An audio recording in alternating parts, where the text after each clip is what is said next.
Today in class, we'll be learning about sports science.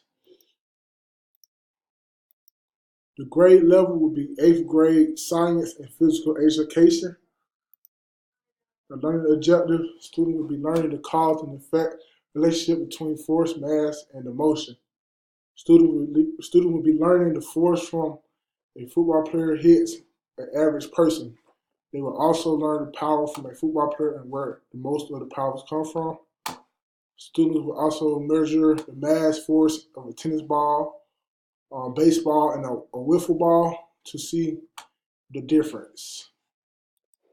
Lesson, I will introduce the topic of mass, force, and motion through a Google slide presentation. They will watch a video. I will split the groups up in fours, and each group will measure the mass and force of a tennis ball, wiffle ball, and a baseball.